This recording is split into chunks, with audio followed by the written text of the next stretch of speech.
Violence, cynicism, Truth debates, well, they can make history. viral videos decomposing the individual's soul, laugh tracks wrecking our reality, Wait, I'm out. wait.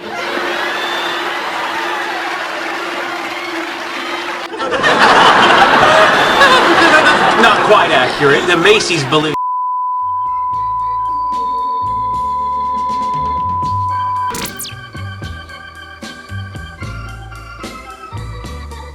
That's life. When Murray Franklin, the fictional TV presenter in Joker, played by Robert De Niro, frivolously shouts the infamous mantra, it simply doesn't click with the fanciful and colorful decors of his studio, his home.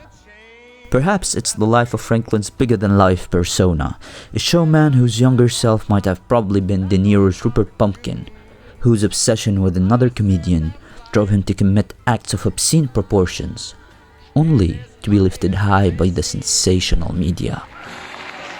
Good evening, ladies and gentlemen. Let me introduce myself. My name is Rupert Pumpkin. I was born in Clifton. Want to take a look at life? Look no further than Gotham, a wretched city of impoverished citizens and wealthy emperors. Or look at New York, the original Gotham, Paris, or even Beirut. They're infested by super rats everywhere, political rats feeding off everyone's misery and ache. In the midst of a grey painting, unreserved and continuously deteriorating with only shades remaining, walks Arthur Fleck, a soul with a kindness and innocence, deemed as alien in a world of self-obsession. His longing for a brighter, simpler reality manifests itself symbolically through a sudden burst of laughter, a pseudo bar effect of sorts. Yet this involuntary act masks a darker background, a hidden suffering. In a stellar performance by Joaquin Phoenix, Arthur's actions truly speak louder than words. A clown by day and an obsessive dreamer by night, his movements define his views, his anguish, his excitement, his longing for a better life. Arthur tries hard to crack the codes of acting normally in a society where normalness is ever so changing, relative and out of reach to his likes, especially as he takes care of his ailing mother, who's the only sanity anchor left for him. He dreams of becoming a comedian, of throwing jokes at people while, unbeknownst to him, he's always been the punchline of those surrounding him. We can only imagine what a poor man with an underdeveloped mind and in constant need of psychiatric support would do once the pillars of his reality tumbled down on his head, leaving him a naked target to a savage sense of angst and despair as he sees the rich call his likes a clown. And thus a clown he shall be, embracing the foundations of uncivility and chaos the powerful have long accused him of. And if Arthur the Clown, the Joker, doesn't abide to any ulterior political motives, it's because there is nothing political, absolutely nothing political, in being stomped upon and then retaliating. It's simply human. All I know is that first, you've got to get mad. You've got to say, I'm a human being. God damn it. My life has value.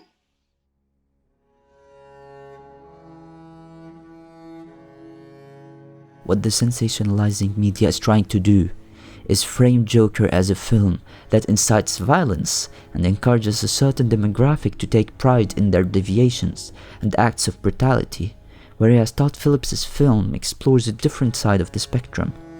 It urges us to look at our fellow citizen, at our friends and families, at the isolated, the cursed, the have-nots, lepers and beggars. It asks us to take a deep look into our soul and explore our breaking points in order to aid those who have yet to reach it. French chemist Lavoisier states, matter is neither created nor destroyed. Everything transforms. A law that also applies to our psychological being. Receiving praise turns into self-confidence. Intense bullying amplifies a suicidal urge. And being brutally assaulted both physically and psychologically for years will eventually turn a person's interest into violence.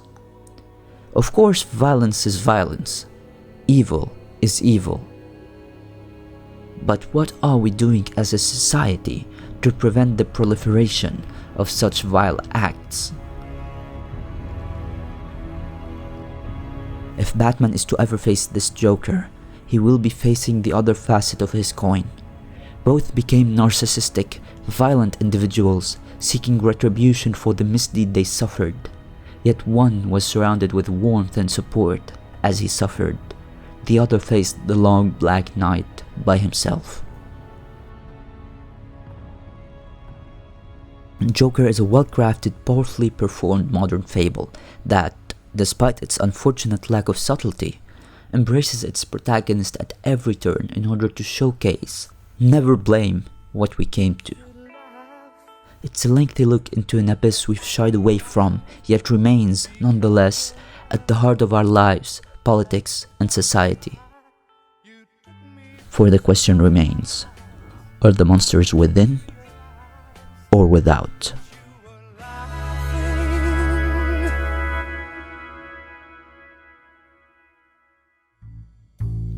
If you enjoyed this video, please don't hesitate to subscribe and share it with your friends. A new video will come out on a weekly basis.